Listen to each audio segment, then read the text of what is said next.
दोस्तों, आजकल SIM swapping fraud तेजी से बढ़ रहे हैं, जिनका सिर्फ एक ही मकसद है, किसी तरीके से आपको चूना लगाना।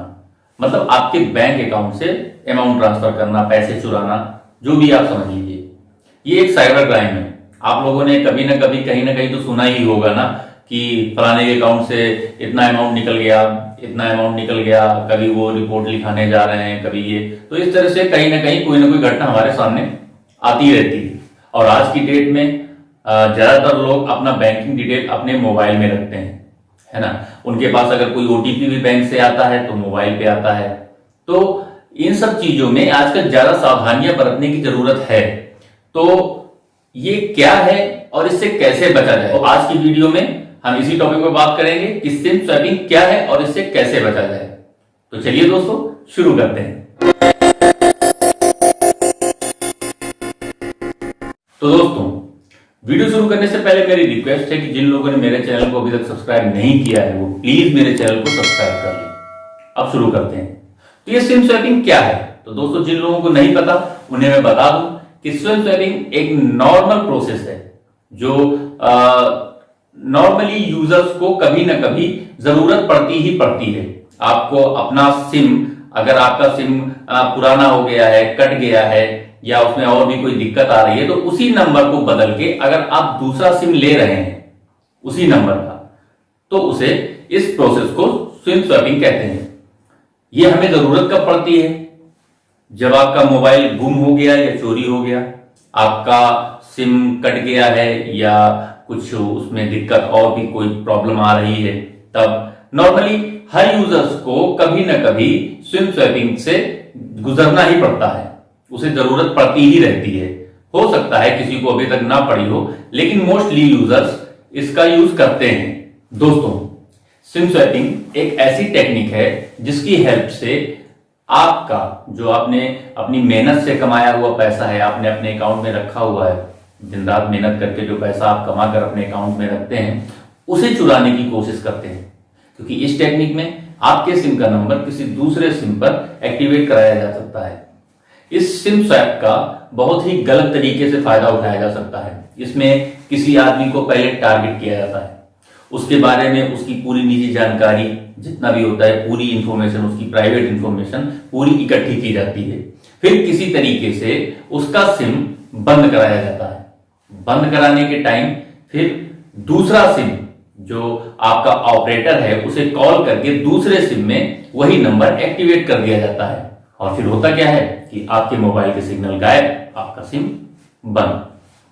तो असल में क्या है कि ये प्रोसेस किस तरीके से होता है? जो भी ये काम करता है, या जो भी हैकर मान लीजिए, जो हैकर ये काम करता है, वो एक ऐसा टाइम देखता है जब यूजर या जो टारगेट है वो किसी ऐसे काम में बिजी हो जब वो अपने फोन पर ज्यादा ध्यान नहीं दे सकता है, या बात नहीं कर सकता है, या किसी दूसरे काम में ज्यादा बिजी है। तो उस टाइम पे वो क्या करते हैं कि उसको फोन करते हैं। अब फोन कर रहे हैं तो अगर वो दूसरे काम में बिजी है तो वो फोन नॉर्मली वो उठाएगा नहीं, तो उसे बार बार फोन करते हैं। तो इससे वो परेशान होकर अपना फोन बंद कर देता है। अब जब उसने अपना फोन बंद कर दिया, इसी टाइम का फायदा वो लोग उठाते हैं।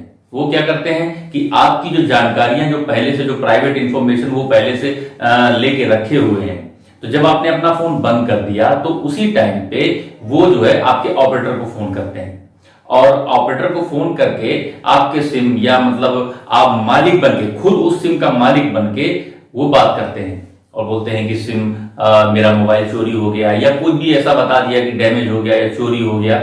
ऐसा करके वो आपका सिम बंद करा देते हैं और उसको जो नंबर है जो उसका, वो दूसरे सिम में एक्टिवेट करते हैं। सारा प्रोसेस वो पहले से करके रखते हैं। हालांकि उसमें एक एफआईआर की कॉपी भी लगती है, तो ये सारा प्रोसेस वो पहले से करके रखते हैं। अभी आप जाइए पुलिस स्टेशन पे, वहां पे अगर आपको एफआईआर करानी है कि मेरा सिम खो गया है या मेरा मोबाइल खो गया है, तो आपका आधार कार्ड देखेंगे तो सारी जानकारियां तो वो पहले से इकट्ठी करके रखे हुए हैं। आपका आधार कार्ड की इंफॉर्मेशन उनके पास में है, सारा कुछ डिटेल है, तो वो सारा कुछ पहले से बना के रखते हुए, तो उसके बाद क्या करते हैं कि वो जो है फोन करते हैं, आराम से वहां पूरी डिटेल ऑपरेटर को देते हैं, खुद मालिक बन के, और आपका सिम बंद करा देते हैं और दूसरे सिम पे एक्टिवेट करने के लिए रिक्वेस्ट डाल देते हैं। इस तरह से ये काम करते हैं। तो इतना सब होने के बाद फिर जिसने भी ये काम किया है, मतलब वो हैकर, आपके अकाउंट से आपका पैसा चुरा लेते हैं। आपको इसकी जानकारी नहीं है क्योंकि आपका सिम तो बंद है। अब आपका सिम बंद है, आप नॉर्मली आदमी ये सोचता है कि मोबाइल में नेटवर्क नहीं हो सकता है, कुछ नेटवर्क प्रॉब्लम हो, तो ज्यादातर टाइम तो आपका इसी में निकल गया कि हम ये सोच रहे हैं कि भाई हमारा नेटवर्क नहीं है, हो सकता है नेटवर्क में कुछ दिक्कत है, इस वजह से नहीं आएगा, अभी आ जाएगा। तब तक वहां पर खेल हो गया, आपके अकाउंट से आपका अमाउंट निकल गया। फिर आपको किसी तरह किसी दूसरे तरीके से आपको पता लगता है कि आपके अकाउंट से इतना अमाउंट ट्रांसफर हो गया या निकाल लिया गया, जो भी हुआ, लेकिन आपको कोई फर्क नहीं पड़ी। अब बात आती है कि इससे बचा कैसे जाए।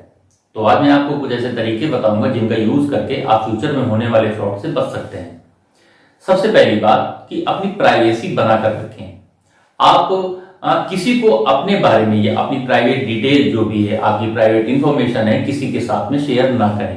आपके पास अगर कोई अनजान कॉल आता है या मैसेज आते हैं, उसमें कोई लिंक होता है, तो उसे बिल्कुल टच ना करें। कॉल आता है, अगर कोई आपसे कई बार ऐसा भी हुआ है कि ये बोलते हैं कि हम बैंक से बोल रहे हैं, तो उनके द्वारा फिर डिटेल मांगी जाती है, आपका एटीएम का पिन मांगा जाता है या कोई और भी डिटेल जिस तरह से मांगी जाती है, तो वो बिल्कुल भी किसी के साथ शेयर ना करें। किसी भी बैंक का कोई भी अधिकारी, कोई भी कर्मचारी कभी भी फोन से किसी भी यूजर की प्राइवेट डिटेल नहीं मांगता है। सो इस बात का ध्यान रखें। दूसरी बात, बार बार मिस कॉल अगर आ रही है तो अपना फोन स्विच ऑफ ना करें। होता क्या है कि जो हैकर्स होते हैं या जो भी ये काम करते हैं, वो एक ऐसा टाइम देखते हैं जब आप मोबाइल यूज नहीं कर रहे हैं या यूज नहीं करना चाहते हैं, आप किसी दूसरे काम में बिजी हैं, तो उस समय वो आपको फोन करते हैं, आपको बार बार मिस कॉल मारेंगे, जिससे परेशान होकर आप अपना फोन बंद कर देंगे। उसी टाइम का वो फायदा उठाएंगे।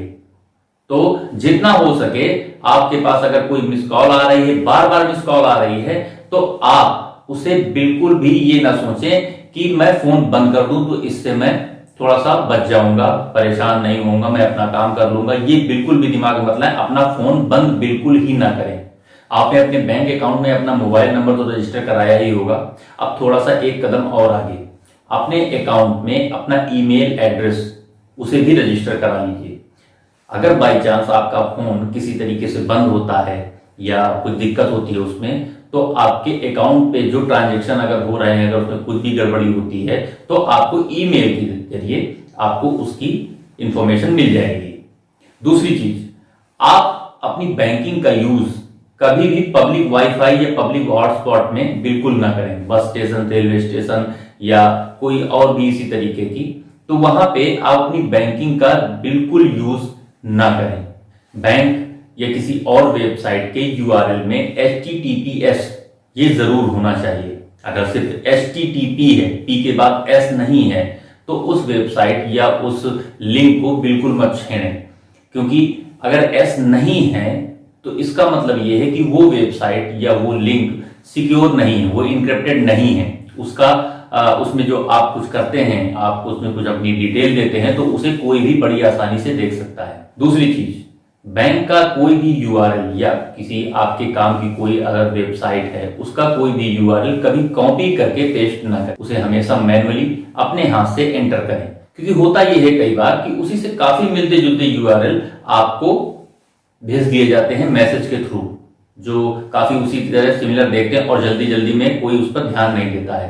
तो जो आप इंफॉर्मेशन आप उस पर डालते हैं, वो इंफॉर्मेशन जहां जानी चाहिए वहां ना जाकर कहीं और पहुंच जाती है। सो इस चीज का बिल्कुल ध्यान रखें कि कभी भी कॉपी ना करें, हमेशा अपने हाथ से मैन्युअली एंटर करें। आपको मोबाइल के लिए कोई ऐप चाहिए तो आप गूगल प्ले स्टोर से ही डाउनलोड करें, किसी थर्ड पार्टी से कोई भी ऐप डाउनलोड ना करें। अगर जरूरी ना हो तो किसी भी अदर वेबसाइट पर अपनी प्राइवेट इंफॉर्मेशन शेयर ना करें। ये ध्यान रखें कि आपका आपके आईडी कार्ड, जैसे आधार कार्ड हो गया, निर्वाचन आयोग का हो गया, या जो भी डिटेल है, अगर आप कहीं उसे शॉप पे फोटो कॉपी कराने जाते हैं, तो ये बिल्कुल इंश्योर कर लें कि फोटो कॉपी कराने के बाद कोई भी फोटो कॉपी वहां पर दुकान पे रह तो नहीं गया है। इस चीज का काफी ध्यान रखें। आपका फेसबुक, इंस्टाग्राम इनका जो प्रोफाइल बना हुआ है इसे पब्लिक बिल्कुल ना करें। अपना मोबाइल नंबर पब्लिक में शेयर ना करें। और आपने हमेशा ध्यान दिया होगा कि आपके सिम कार्ड के ऊपर एक नंबर लिखा होता है, वो नंबर कभी किसी के साथ शेयर ना करें। अगर आपके मोबाइल में नेटवर्क ज्यादा देर तक गायब रहता है तो किसी दूसरे नंबर से या किसी अपने जानने वाले के नंबर से अपने सर्विस प्रोवाइडर को कॉल करके पता करिए। तो दोस्तों, टेक्नोलॉजी से जहां काफी फायदे हैं वहां पर बहुत सारे नुकसान भी हैं। तो नुकसान से डरने की बजाय अगर हम थोड़ी सी सेफ्टी बरतें तो हमारे लिए फायदेमंद हो सकती है। उम्मीद करता हूं कि आज के इस वीडियो में दी गई इंफॉर्मेशन आप सबके काफी यूज में आएगी। आप इन बातों का काफी ध्यान रखेंगे। इस वीडियो से रिलेटेड अगर कोई भी क्वेश्चन है तो मुझे प्लीज कमेंट बॉक्स में लिखकर बताएं और मेरे वीडियो को लाइक शेयर करना ना भूलें। और जिन लोगों ने मेरे चैनल को अभी तक सब्सक्राइब नहीं किया है वो प्लीज मेरे चैनल को सब्सक्राइब कर लें। मिलते हैं अगले वीडियो में। अभी के लिए इतना ही, तब तक के लिए नमस्कार।